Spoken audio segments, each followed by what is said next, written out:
Hey creative friends, it's Gwen. I'm back in the studio today for another scrapbooking process video.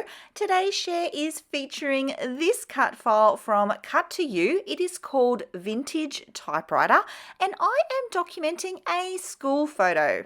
I have already decided that this will be my title. The collection I'm working with is Simple Stories Wildflower. I have already gone ahead and backed the cut file, and if you're not sure how to do that, there's a link in the description box below. I do have a plan for my layout today. I want to create a very centered design, so my landscape photo didn't quite fit that. So I have had to trim a good 2 inches off of that right hand side there. It isn't quite square, but it could be, so you could use a 4x4 for this as well. For this layout, I really wanted to feature the yellow. I love yellow in scrapbooking, and we are seeing more of it, which I'm very, very happy about. I knew my title was yellow, and I thought it might be fun to pull in some lovely blue greens with that yellow. It does also fit the color tones in my photo, so it's all going to come together quite easily. If I'm ever unsure what colors to use for my layout, I will always go back to the photo because I feel like the photo is always going to be queen. She's the one who's going to dictate what works best. The other option you have is to print your photo in black and white, and then you can choose whatever colors that you'd like. Oh yes, and I wanted to show you this little trick that I have for adding these foam titles to my page. I love how spaced out they are. I always find the positioning on the foam sheets really, really lovely. And sometimes I lose that when I transfer it onto my paper. So my hack for that is to trim half of that clear sheet off of the letters so that you have the top parts of the letters with the adhesive exposed. Then you can position them onto your page. The adhesive at the top will be enough to keep them in place so that then you can pull away the adhesive at the bottom and everything stays perfectly lined up, and then it is exactly as it was on the sticker sheet. With that sorted, I'll want to get this stuck down pretty quickly. Obviously, my cut file for this layout is one of the main large features, so I need to nut out the exact position for that very early on. I'm also going to lock in the position of my photo, and as you can see, it is going to be a very centered design. Your eye will read left to right, so it will read that title first, but then the plan is that it will flow from the top to the bottom down the center of the page. Now, the reason that I'm thinking about all of this already is because it helps me to put the design of the layout together. It actually minimizes choices. I have mentioned it here before, I do get decision fatigue. So any part of the process that I can simplify, or any part where I can reduce the number of decisions that I need to make, the better the page becomes and the faster that I scrapbook. I've already decided that all of the embellishments for this layout are going to run down the center line of the page, and that helps me because I don't have to audition them in a bunch of other places. I'm going to be seeking out elements that fit along that line of the layout, and I'm only going to be auditioning things that already fit with what I've already decided. So already I found a couple of great sentiments that I can use. This collection I thought was maybe a spring collection, but it has some amazing little sentiments for school and learning. One of these says the best version of you. There's another one that says learn constantly, and then another little one that says always and forever. So I've been sure to add those to the layout, making them very centered. For my embellishment clusters though, I kind of break the rules. This layout is very symmetrical. So if you imagine a line down the center of the layout,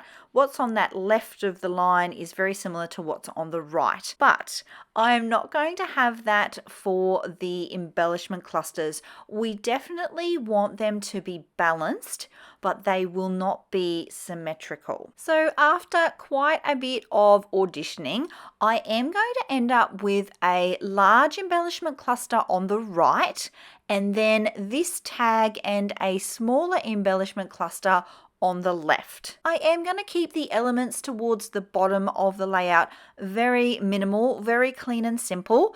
In fact, I only really add one other floral element here as we go along down in that section. I feel like scrapbooking really is a balancing act, and in this case I'm not only balancing left to right, but I do want to balance top to bottom as well. Okay, so let's talk about these clusters for a moment. I have pulled out the floral pack from the collection, and I am working bottom of the cluster to the top, generally speaking. So the foundation for the embellishment cluster will always be a larger piece, and you have to kind of be okay with the fact that some of that's going to get covered up. When I first started making embellishment clusters, I would get bogged down in the fact that I had found like this beautiful floral element, and then I needed to layer things on top of it, and essentially 70 to 80% of it might get covered up. That used to bother me.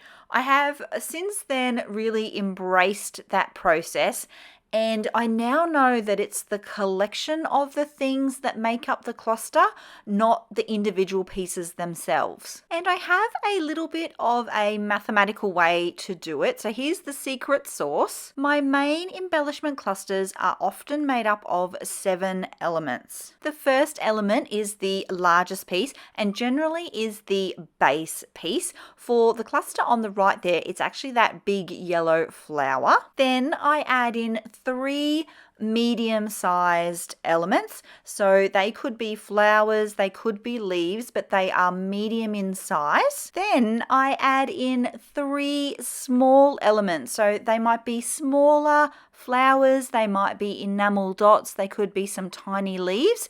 And that makes up the 7. I really actually need to do a separate video on this. Let me know if you would like me to do that in the comments below. There is a little bit more to it, but that's sort of it in a nutshell, 101 version.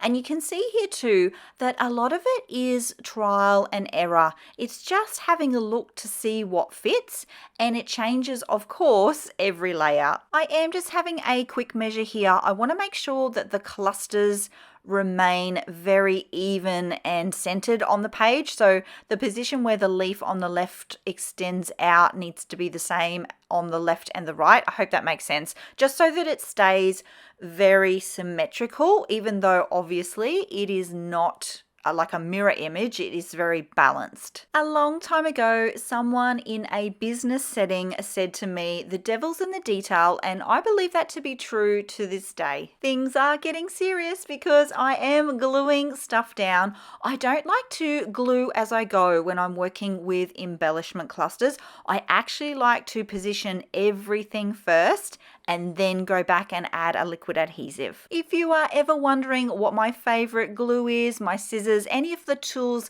and things that I use all the time, there's links in the description box below. It's all looking good. I do find 3 small sprigs that I'm going to add. I just felt at that point it needed filling out ever so slightly, and I thought 3 was a good number. Odd numbers in scrapbooking always work, so if you're unsure, stick to an odd number. I have no idea why that is, but just trust me on that. I am just going to check the position of these sentiments. One of them looked a little off to me by sight, so I thought, you know what, let's just find center and make sure that everything is very, very centered. In this kind of layout, it's extra important. For me and my personality, it's super important as well. At this point, the layout's feeling a little bit flat, so I do go seeking out some elements with dimension.